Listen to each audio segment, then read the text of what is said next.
Hello everyone, good afternoon. उम्मीद करती हूँ आप सभी अच्छे होंगे और स्वस्थ होंगे। स्वागत है आप सभी का आज की क्लास में। हम पढ़ रहे थे मॉडर्न हिस्ट्री। इससे पहले हम एंशिएंट हिस्ट्री और मिडिवल हिस्ट्री कंप्लीट कर लिए। अगर आपने नहीं देखा तो चैनल पर जाकर देख सकते हैं, उसकी मैंने एक अलग से प्लेलिस्ट क्रिएट कर दी है। भारतीय राष्ट्रीय कांग्रेस का उदारवादी चरण 1885 से 1905 तक आज हम पढ़ेंगे। तो चलिए शुरू करते हैं। भारतीय राष्ट्रीय कांग्रेस से कराची अधिवेशन का आयोजन 1931 में किया गया था। इसकी अध्यक्षता किसने की थी? तो इसकी अध्यक्षता की थी सरदार पटेल ने। 1916 का लखनऊ समझौता हुआ था। कहाँ पर?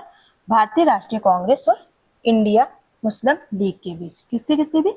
भारतीय राष्ट्रीय कांग्रेस और इंडिया मुस्लिम लीग के बीच हुआ था 1916 का लखनऊ समझौता। कहाँ पर हुआ था? लखनऊ में हुआ था।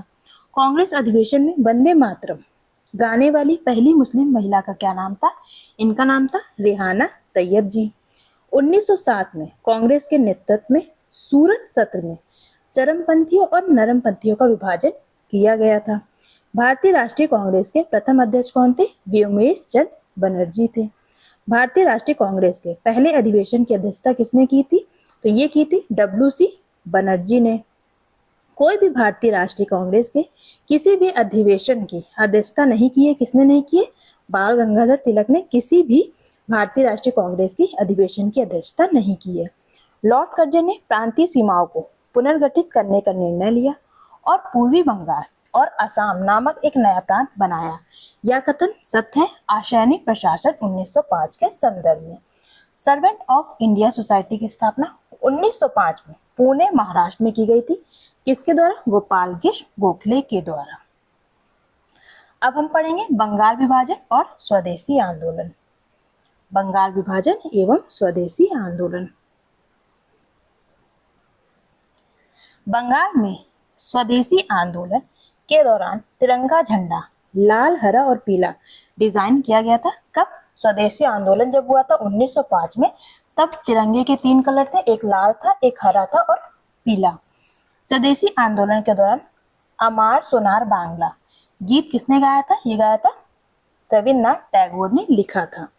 लॉर्ड कर्जन पर जारी बंगाल प्रांत को 2 भागों में विभाजित करने का आदेश दिया गया था। कब? सन 1905 में। स्वदेशी आंदोलन का प्रमुख कारण क्या माना जाता है? बंगाल को विभाजित करने का निर्णय। बंगाल के विभाजन 1905 के विरोध में हुए आंदोलन का नेतृत्व किसने किया था? सुरेंद्र नाथ बनर्जी ने किया था। अंग्रेजों से आजादी के लिए लड़ रहे भारतीयों द्वारा उठाई गई शपथ की वे सिर्फ भारतीय निर्मित सामानों, विशेष रूप से कपड़े का उपयोग करेंगे। तो ये आंदोलन कौन सा था? तो ये आंदोलन स्वदेशी आंदोलन था। भारत के राजनीतिक प्रयासों का लक्ष्य स्वराज था। दादा भाई नौरोजी ने इस लक्ष्य की घोषणा की थी। कहाँ पर? कलकत्ता अधिवेशन में 1906 को। कहाँ पर की थी? कलकत्ता अधिवेशन में की थी 1906 में। बंगाल का पहला विभाजन हुआ था 1905 ईस्वी में। भारतीय राष्ट्रीय आंदोलन के दौरान अवनींद्रनाथ टैगोर ने भारत माता की प्रसिद्ध तस्वीर बनाई थी। किसकी तस्वीर बनाई थी? अवनींद्रनाथ टैगोर ने भारत माता की तस्वीर। स्वदेशी आंदोलन की औपचारिक घोषणा की गई थी 7 अगस्त 1905 ईस्वी को। स्वदेशी आंदोलन की औपचारिक घोषणा कब हुई थी? 7 अगस्त 1905 ईस्वी को। जुलाई 1905 में बंगाल का विभाजन का आदेश दिया था किसने? लॉर्ड कर्जन ने दिया था। बाल गंगाधर तिलक ने सर रतन जी टाटा के साथ मिलकर साल 1905 में स्वदेशी वस्तुओं की दुकान खोली थी। उस दुकान का क्या नाम था? बॉम्बे स्वदेशी सहकारी दुकान कंपनी लिमिटेड। लाल बाल पाल द्वारा शुरू किया गया आंदोलन कौन था? यह था स्वदेशी आंदोलन। स्वतंत्रता पूर्व भारत में स्वदेशी आंदोलन ने कपास उत्पादन को प्रोत्साहन दिया था। बंगाल में स्वदेशी आंदोलन के दौरान बनाए गए तिरंगे झंडे में कौन कौन से रंग थे? एक लाल था, दूसरा हरा था और तीसरा पीला रंग था। लाल, हरा, पीला रंग। स्वदेशी आंदोलन के माध्यम से औपनिवेशिक शासन के लिए एक उदारवादी, क्रमिक और प्रेरक दृष्टिकोण की वकालत किसने की थी? ये की थी गोपाल कृष्ण गोखले ने। वंदे भारत भारतीय राष्ट्रीय आंदोलन का शीर्ष गीत बना कौन से? स्वदेशी आंदोलन में वंदे मातरम भारतीय राष्ट्रीय आंदोलन का शीर्ष गीत बना था। ब्रिटिश पत्रकार H.W. डेविसन किससे जुड़े? तो ये जुड़े स्वदेशी आंदोलन से। बंगाल का विभाजन करने वाला गवर्नर जनरल था कौन था? कर्जन। यह कथन कि विदेशी कपड़ों को जलाना एक निष्ठुर बर्बादी है, ये किसने बोला था? रविन्द्रनाथ टैगोर ने कहा था कि विदेशी कपड़ों को जलाना एक निष्ठुर बर्बादी है। बंगाल के विभाजन के समय बंगाल का लेफ्टिनेंट गवर्नर कौन था? Sir Andrews Fraser. स्वदेशी के समर्थक कौन है? दादा भाई नौरोजी। 1904 से लगातार भारत को स्वशासन देने पर किसने बल दिया था? दादा भाई नौरोजी ने दिया था। ब्रिटिश वस्तुओं के बहिष्कार का सुझाव सबसे पहले किसने दिया था? कृष्ण कुमार मित्र ने। बंगाल के विभाजन 1905 के विरोध में हुए आंदोलन का नेतृत्व किसने किया था? सुरेंद्रनाथ बनर्जी ने किया था। किसने? सुरेंद्रनाथ बनर्जी ने। स्वदेशी आंदोलन का नेतृत्व दिल्ली में किसने किया था? सैयद हैदर रजा ने। मद्रास में स्वदेशी आंदोलन का नेतृत्व किसने किया था? चिदम्बरम पिल्लई ने। विदेशी वस्तुओं की बर्बादी ही उनके साथ सर्वोत्तम व्यवहार है, ये किसने कहा था? महात्मा गांधी ने। 1905 में बंगाल विभाजन के परिणाम स्वरूप क्या घटित हुआ था? पूर्वी बंगाल के मुस्लिम बाहुल प्रांत का निर्माण हुआ था। कब? 1905 में बंगाल विभाजन के परिणाम स्वरूप। भारत के वायसराय लॉर्ड कर्जन ने बंगाल विभाजन की घोषणा किस वर्ष की थी? तो ये की थी 1905 में। कब? 1905 में। चापेकर बंधुओं द्वारा प्लेग कमिश्नर की हत्या घटना 1905 में बंगाल विभाजन से पूर्व घटी थी। बंगाल के स्वदेशी आंदोलन में तिरंगे झंडे को अभिकल्पित किया गया था। स्वदेशी आंदोलन से प्रेरित होकर अवनींद्र टैगोर ने भारत माता की अपनी प्रसिद्ध छवि को चित्रित किया, जिसमें उन्हें एक तपस्विनी आकृति के रूप में चित्रित किया गया है। 1905 में बंगाल विभाजन के लिए कौन जिम्मेदार है? तो ये जिम्मेदार थे Lord Curzon. British viceroy Lord Curzon ने बंगाल का विभाजन किस वर्ष किया था? वर्ष 1905 में। अब हम पढ़ेंगे कांग्रेस का सूरत विघटन और क्रांतिकारी आंदोलन। कांग्रेस का सूरत विघटन और क्रांतिकारी आंदोलन। लाल बाल पाल नाम से प्रसिद्ध स्वतंत्रता सेनानी क्रमशः संबंधित थे कहां से? पंजाब, महाराष्ट्र और बंगाल से। कांग्रेस का प्रथम बार विभाजन हुआ था सन 1907 में। चेतन रूप से धर्मनिरपेक्ष विचारक कौन थे? ये थे भगत सिंह। कौन थे धर्मनिरपेक्ष विचारक? ये थे भगत सिंह। काकोरी षड्यंत्र केस में प्रधान आरोपी पंडित राम प्रसाद बिस्मिल को उत्तर प्रदेश के किस शहर में फांसी दी गई थी? तो ये दी गई थी गोरखपुर में। क्रांतिकारी जो काकोरी ट्रेन कांड से संबंधित नहीं थे, तो ये है खुदीराम बोस। 1926 में गठित नौजवान सभा के प्रारंभिक सदस्य कौन नहीं थे? अंबिका चक्रवर्ती। किसानों को स्वयं केवल विदेशी जंजीर से ही आजाद नहीं कराना है, अपितु जमींदारों व पूंजीवादियों से भी आजाद कराना है, ये किसने कहा था? तो ये कहा था भगत सिंह ने। अक्टूबर 1924 में हिंदुस्तान रिपब्लिक एसोसिएशन का गठन कहाँ हुआ था? तो ये हुआ था कानपुर में। वह महिला क्रांतिकारी जिसको सूर्य सेन के साथ गिरफ्तार किया गया था, तो ये कौन थी? कल्पना दत्त। काकोरी कांड मुकदमे में सरकारी वकील कौन थे? जगत नारायण मुल्ला। काकोरी षड्यंत्र कांड का वह एकमात्र क्रांतिकारी जो पुलिस गिरफ्तारी से बच निकला था, तो उनका नाम है चंद्रशेखर आजाद। हिंदुस्तान रिपब्लिक एसोसिएशन का गठन सन 1924 में किया गया था। कहाँ पर? कानपुर में किया गया था।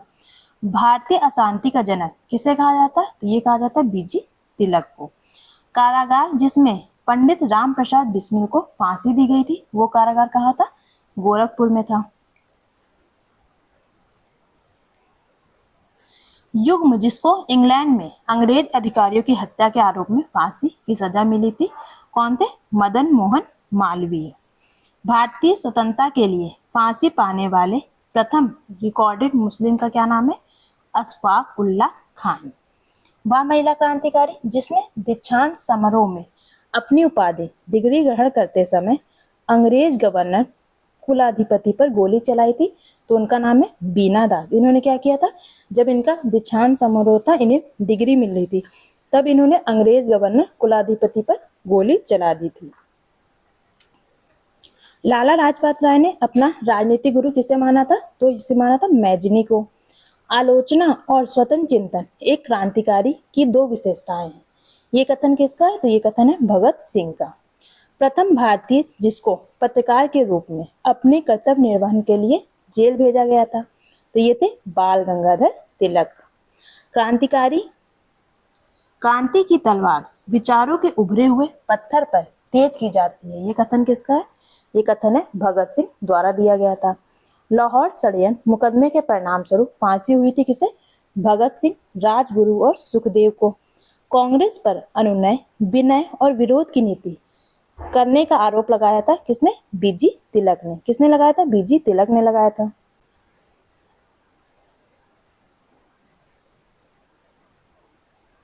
वह जिन्होंने कांग्रेस के बनारस अधिवेशन की अध्यक्षता की। सूरत फूट के बाद उन्होंने उदारवादियों का नेतृत्व किया। उन्होंने दक्षिण अफ्रीका पहुंचकर गांधी जी के साथ महत्वपूर्ण सेवा की। उन्होंने सर्वेंट ऑफ इंडिया सोसाइटी की स्थापना की। ये सारे काम कौन किसने किया था? तो ये किए थे गोपाल कृष्ण गोखले ने। गदर पार्टी की स्थापना कब हुई थी? 1913 में। कब हुई थी? 1913 में। बर्लिन में इंडियन इंडिपेंडेंस कंपनी की स्थापना कब हुई थी? तो ये हुई थी 1916 में। केंद्रीय असेंबली बम कांड कब हुआ था? 1929 में। चटगांव शस्त्रागार छापा कब पड़ा था? 1930 में। अब हमें पढ़ना है मुस्लिम लीग गठन एवं कार्यप्रणाली। जवाहरलाल नेहरू के नेतृत्व में मुस्लिम लीग अंतरिम सरकार में सम्मिलित हुई थी। कब? 24 अक्टूबर 1946 को। अखिल भारतीय मुस्लिम लीग की स्थापना हुई थी। कब हुई थी? 1906 में हुई थी अखिल भारतीय मुस्लिम लीग की स्थापना। मुस्लिम लीग के लाहौर सत्र में पाकिस्तान की मांग की गई थी वर्ष 1940 में। 16 अगस्त 1946 को प्रत्यक्ष कार्यवाही दिवस मनाया गया था। किसके द्वारा? मुस्लिम लीग द्वारा। सीधी कार्यवाही दिवस डायरेक्ट एक्शन डे की घोषणा की थी किसने? मोहम्मद अली जिन्ना ने। अखिल भारतीय मुस्लिम लीग ने लाहौर प्रस्ताव को अंगीकृत कब किया था? वर्ष 1940 में किया था। पाकिस्तान नाम कब गढ़ा गया था? वर्ष 1933 में गढ़ा गया था। मुस्लिम लीग की स्थापना हुई थी ढाका शहर में हुई थी। मुस्लिम लीग की स्थापना की गई थी 1906 में। ढाका शहर में 1906 में मुस्लिम लीग की स्थापना हुई थी। वह पंजाबी मुसलमान जो कैम्ब्रिज का छात्र था, जिसने 1933 में पाकिस्तान नामक शब्द गढ़ा था, तो ये थे चौधरी रहमत अली। कौन थे? चौधरी रहमत अली, जिन्होंने पाकिस्तान शब्द को गढ़ा था। मुस्लिम लीग ने 1983 के कराची अधिवेशन में किसका नारा दिया था? बांटो और छोड़ो का नारा दिया था मुस्लिम लीग ने 1943 में कराची अधिवेशन में। बंगाल के विभाजन के कदम का समर्थन किसने किया था? ऑल इंडिया मुस्लिम लीग ने। मुस्लिम लीग ने अंतरिम सरकार में शामिल होने का निर्णय कब लिया था? 13 अक्टूबर 1946 को। अब हम जानेंगे दिल्ली दरबार और बंगाल विभाजन का निरस्तीकरण। दिल्ली दरबार और बंगाल विभाजन का निरस्तीकरण। अंग्रेजों ने वर्ष 1848 ईस्वी में उड़ीसा के खोंडो के साथ शांति समझौते पर हस्ताक्षर किया था। किसने? अंग्रेजों ने। दिल्ली दरबार आयोजित किया गया था लॉर्ड हार्डिंग के काल में। 1855-56 में भारत में संताल विद्रोह का नेतृत्व किसने किया था? सिद्धू और कान्हू नाम के दो लोग थे, जिन्होंने भारत में संताल विद्रोह का नेतृत्व किया था 1855 और 56 में। स्वदेशी आंदोलन की शुरुआत भारत में बंग भंग विरोधी आंदोलन के दौरान हुई थी। लॉर्ड कर्जन द्वारा बंगाल विभाजन के निर्णय का वास्तविक कारण क्या माना जाता है? अंग्रेजों की फूट डालो और राज करो नीति को। लॉर्ड कर्जन द्वारा बंगाल विभाजन के निर्णय का वास्तविक कारण माना जाता है अंग्रेजों की फूट डालो और राज करो की नीति को। भारतीय राष्ट्रीय आंदोलन के दौरान मशीनों और प्रौद्योगिकी का महिमा मंडन नहीं करने के कारण मानव समाज का प्रतीक माना गया था किसे? चरखा को मानव समाज का प्रतीक माना गया था। बिपिन चंद्र पाल सहित 3 लोकप्रिय स्वतंत्रता सेनानी लाल बाल पाल के रूप में जाने जाते थे। उनमें से अन्य 2 थे कौन? बाल गंगाधर तिलक और लाला लाजपत राय। एक थे बिपिन चंद्र पाल, दूसरे थे बाल गंगाधर तिलक, तीसरे थे लाला लाजपत राय। दिल्ली दरबार में 1911 में किंग जॉर्ज पंचम का राज्यारोहण हुआ था। इसी दरबार में किंग ने घोषणा की थी कि भारत की राजधानी को कलकत्ता से दिल्ली स्थानांतरित किया जा रहा है। 1911 में दिल्ली में किंग जॉर्ज पंचम के राज्याभिषेक का जश्न मनाने के लिए एक दरबार का आयोजन किया गया। यहीं पर भारत की राजधानी को कलकत्ता से दिल्ली स्थानांतरित करने का निर्णय लिया गया था। तत्कालीन शहंशाह जॉर्ज पंचम ने दिल्ली का आधिकारिक रूप से ब्रिटिश भारत की राजधानी कब बनाया था? वर्ष 1911 में। अंग्रेजों द्वारा दिल्ली को राजधानी बनाया गया था 1911 में। बंगाल का एकीकरण कब संपन्न हुआ था? 1912 में संपन्न हुआ था। किंग जॉर्ज पंचम क्वीन मैरी के स्वागत के लिए 1924 में गेटवे ऑफ इंडिया का निर्माण किया गया था। किंग जॉर्ज पंचम और क्वीन मैरी के स्वागत के लिए 1924 में गेटवे ऑफ इंडिया का निर्माण किया गया था। ब्रिटिश भारत की राजधानी कलकत्ता से दिल्ली स्थानांतरित की गई थी कब? 1911 में। इलाहाबाद की जानकी बाई हिंदुस्तानी गायिका को उसकी प्रसिद्ध समकालीन गौहर खान के साथ 1911 में दिल्ली दरबार में सम्राट जॉर्ज पंचम के लिए प्रदर्शन करने का सौभाग्य प्राप्त हुआ था। किसको? जानकी बाई को। किंग जॉर्ज पंचम ने वर्ष 1911 को भारत का ताज ग्रहण किया था। 1911 को किंग जॉर्ज पंचम ने भारत का ताज ग्रहण किया था। अब हम लखनऊ समझौते से संबंधित कुछ फैक्ट्स देखेंगे। भारतीय राष्ट्रीय कांग्रेस का वह अधिवेशन जिसमें बाल गंगाधर तिलक ने कहा था स्वराज हमारा जन्मसिद्ध अधिकार है और मैं इसे लेकर रहूंगा, तो ये था लखनऊ अधिवेशन 1916। 1916 में मुस्लिम लीग और कांग्रेस के बीच समझौता कराया था। किसने? बाल गंगाधर तिलक ने।